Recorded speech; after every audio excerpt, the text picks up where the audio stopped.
In this video, we're going to look at the constant multiple rule. You could also think of it like a coefficient. What do you do if your x to a power has a coefficient?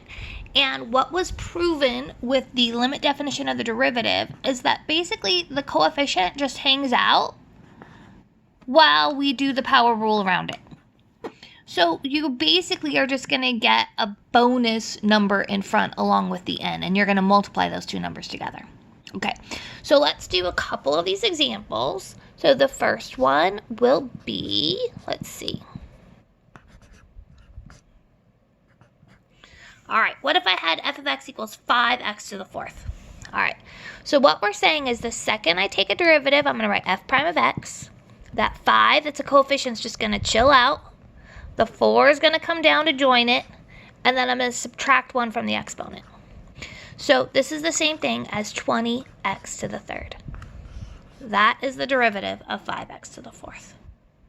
All right, let's do another quick one. Okay, what if I had g of x equals 3x to the ninth? Okay, so g prime of x would be, the 3 is going to chill, 9 comes down, x to the 9 minus 1, which is 8.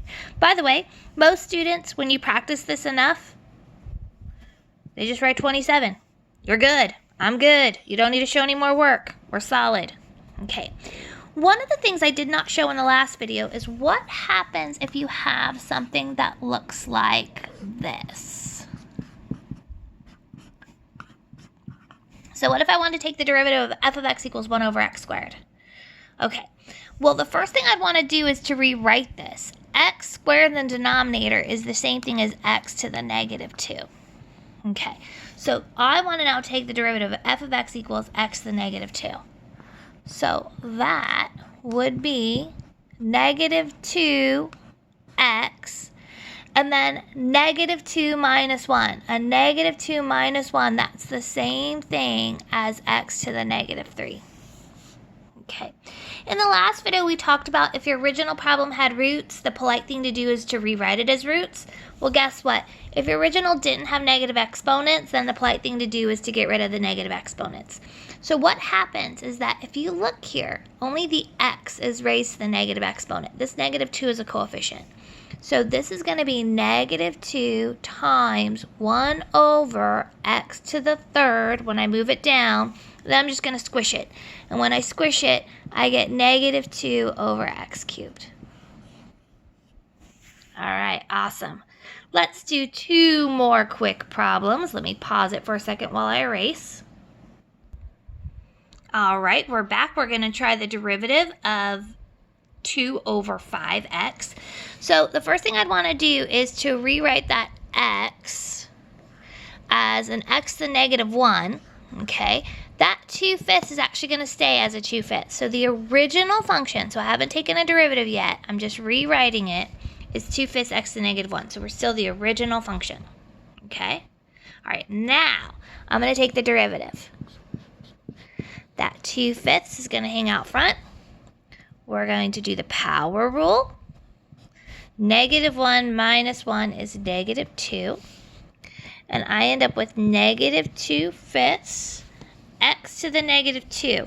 Now, x to the negative 2 is the same thing as 1 over x squared. So now when I squish it together, I'm going to get negative 2 over 5x squared.